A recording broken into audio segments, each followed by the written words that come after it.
देखिए ये वाला जो क्वेश्चन है ये एनसीईआरटी एग्जाम्पलर प्रॉब्लम है और बहुत ही इंटेलेक्चुअल प्रॉब्लम है और थोड़ा सा मशक्कत करने वाला है, यानी कि थोड़ा सा आपको बहुत ज़्यादा ब्रेन की कसरत करनी पड़ेगी यहाँ पर।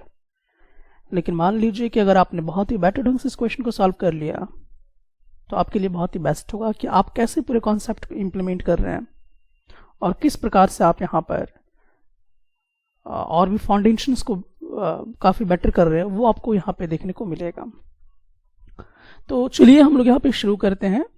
तो सबसे पहले तो आप यहाँ पे देख सकते हैं कि आपके पास एक ट्रेपेजियम है ABCD।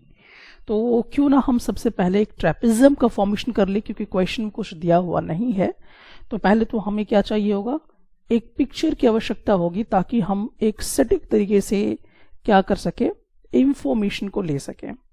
तो इस प्रकार से ट्रेपेजियम हो गया। अब ट्रेपेजियम तो आप लोग समझते हैं कि एक साइड पैरेलल होता है, बाकी साइड नॉन पैरेलल। मतलब कि यहाँ पर ये वाला साइड इस साइड के पैरेलल है, लेकिन ये वाला और ये वाला पैरेलल आपस में नहीं होता है। इसको हम क्या बोलते हैं, ट्रेपेजियम बोलते हैं। ठीक है, अब चलिए यहाँ पे देखिए, ये हो गया A और इसका नाम हो गया B, देन ये C, देन फिर ये D हो गया है। तो हमने इस प्रकार से क्या किया कि ट्रेपेजियम के नाम रख दिए। अब चलिए इस प्रकार से जब ये सॉल्व हो जाता है तो अब हम लोग देखेंगे कि क्वेश्चन क्या कह रहा है। क्वेश्चन कह रहा है कि एक लाइन सेगमेंट है joining the mid point M and parallel to side AB and DC, यानी AB पर एक यहां पर आपका क्या मिड पॉइंट है जो कि M नाम से है, और दूसरा जो मिड पॉइंट है वो कहां पर है, N नाम का DC पर है। आपके जेले का DC नहीं, ये जो ट्रेपेजियम है ना उस साइड का DC। अब ये क्या है कि ये मिड पॉइंट्स है और कह रहा है कि line segment joining the mid points, यानी कि इन दोनों मिड पॉइंट को हम लोग क्या कर रहे हैं, आपस में कुछ इस प्रकार से ज्वाइन कर रहे हैं। चलिए यहां तक भी समझ में आ गया आपको।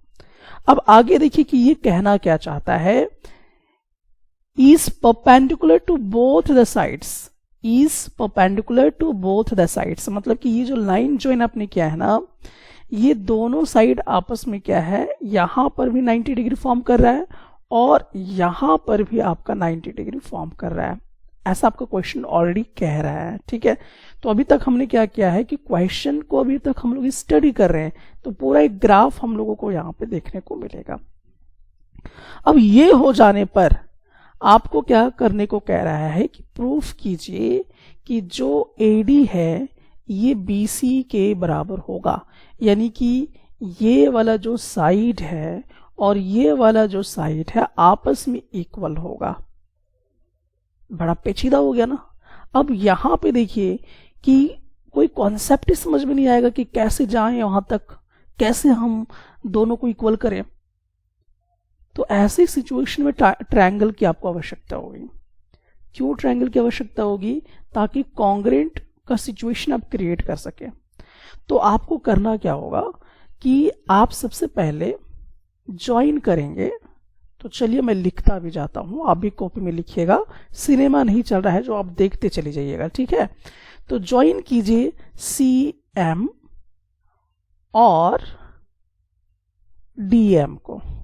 अक्सर इस स्टेट में CM और DM का तो गठबंधन होता ही रहता है। तो चलिए यहां पे देखते हैं, CM यानी से यहां तक इसको हमको क्या करना है, ज्वाइन करना। मेरा तो टेढ़ा जा रहा है लेकिन आप समझ जाना। ठीक है, जब भी आप कोई कंस्ट्रक्शन पार्ट करते हो तो उसको डॉटेड ही दिखाना ज्यादा बेस्ट होता है। फिर यहां पर ज्वाइन करना है आपको DM को। ठीक है, ओके, हमने तो ज्वाइन कर लिया। अब देखिए करना क्या है, अब हम लोग चलते हैं इन ट्रायंगल CMN। आप देखिए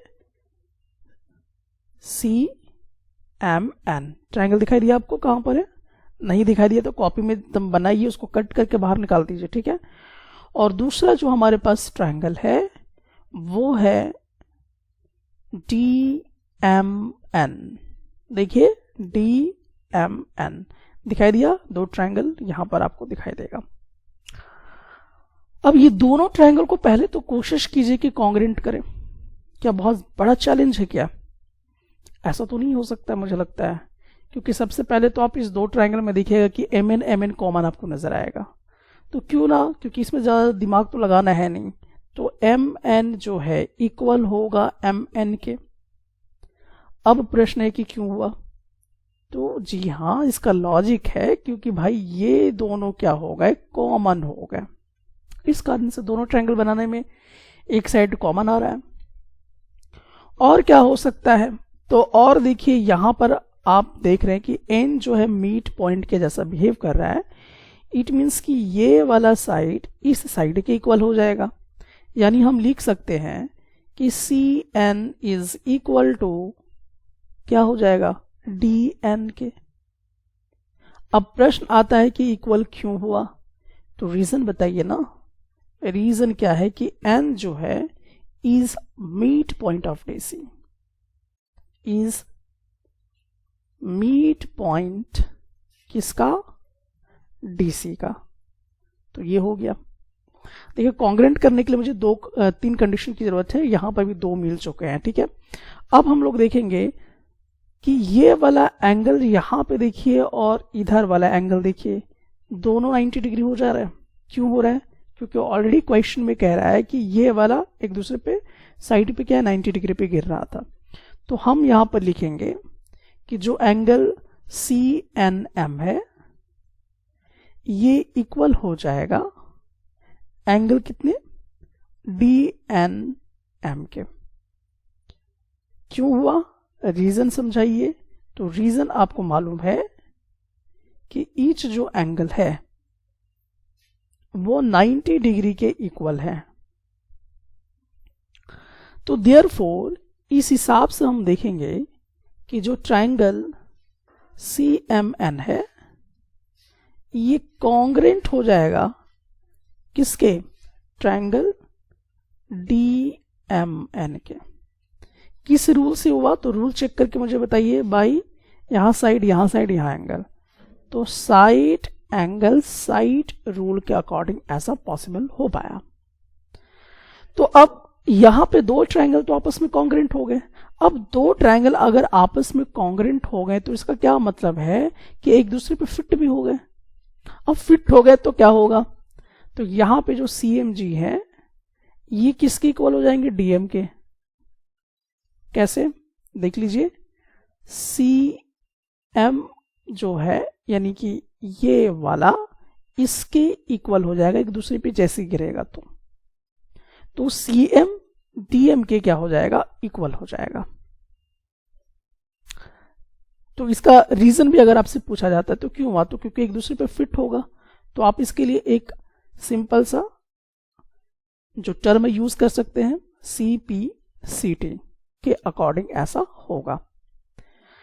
अब साथ ही साथ ये भी आप यहां पे देख पाएंगे कि जो आपका एंगल है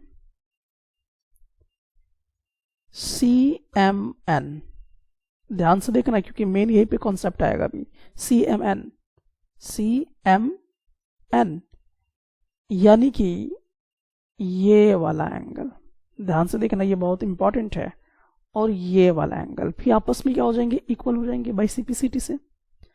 तो हम लिखेंगे एंगल डी एम एन के अकॉर्डिंग होगा, ठीक है। रीजन आप लिख दीजिए, by C P C T के अकॉर्डिंग ऐसा हो रहा है। अब चलिए यहां तक तो हम लोगों का केस हो चुका है, और अब हम लोग देख सकते हैं कि यहां पर जो आपका एम एन है यानी कि ये वाला एम एन ये 90 डिग्री पे गिर रहा है किसका, ए बी के। अब ऐसा अगर होता है तो इसका ये मतलब हुआ कि जो एंगल है आपका यहां से यहां तक, ये वाला पूरा एंगल और इधर वाला पूरा एंगल क्या हो जाएगा, 90 डिग्री हो जाएगा। तो हम लोग लिख सकते हैं ए एम एन इक्वल है एंगल किसके, बी एम एन के। क्यों हुआ, क्योंकि ये 90 डिग्री है जो कि क्वेश्चन में ऑलरेडी गिवन भी है। तो आप लिख लीजिए each is equal to 90 degree. अब ध्यान से समझना, अब आपको ये छोटा सा एंगल यहां पे आपको लाना है, ये वाला और ये वाला। तो बड़ा एंगल कौन है? ये 90 डिग्री का। इसमें से अगर ये वाला एंगल हम लोग माइनस कर देंगे तो क्या ये एंगल नहीं निकलेगा? है ना लॉजिक? यहीं पे मेन पेचीदा यहीं पे था। ठीक है, तो अब देखिए हम लोग यहां पर इसको कवर करते हैं कि जो आपका एंगल है AMN, इसको माइनस कर देंगे कितने से? DMN से। एंगल DMN से माइनस कर देंगे, is equal to angle BMN को माइनस कर देंगे किससे? एंगल CMN से। अब ये कहां से आ रहा है? अब आप ये सोच रहे होंगे DMN कहां से आ रहा है, CMN कहां से आ रहा है? तो देखिए रीजन तो आपको मालूम है, आप यहां पर देख सकते हैं CMN is equal to DMN है, इक्वल यहां पे दिया हुआ है जो प्रूव्ड है पहले से। तो DMN is equal to angle CMN जो पहले से ही प्रूव्ड है आगे। अब जब माइनस करेंगे इन दोनों को, तो मैंने आपको बताया कि इस बड़े जो कि 90 डिग्री है इसमें से इतना को माइनस करेंगे तो आपको ये छोटा वाला एंगल मिलेगा। तो ये आपको क्या दे देगा? Angle AMD is equal to angle BMC। Mind blast हो गया लगता है। देखिए अगर आप देखते रहेंगे तो ब्लास्ट हुआ होगा, लेकिन मेरे साथ करते होंगे और बार बार पिक्चर पे ध्यान दे रहे होंगे तो डेफिनेटली आप समझ रहे होंगे। और अगर आप परेशान हो रहे हैं ना, तो परेशान बिल्कुल मत हुइए, क्वेश्चन में मजा लीजिए, तभी आपका क्वेश्चन ज्यादा सटीक तरीके से सॉल्व हो पाएगा। ठीक है, अगर ये क्वेश्चन में आपको परेशानी हो रही है, इट मीन्स कि आपको ये बहुत कुछ सिखाने को तैयार है। चलिए आगे बढ़ते हैं। सो अब हम लोग आते हैं इन ट्राइंगल। अब देखिए यहां पे आते हैं हम लोग बड़ा वाला ट्राइंगल के अंदर, क्योंकि इसमें ये साइड मुझे चाहिए ना, ये और ये वाला साइड चाहिए।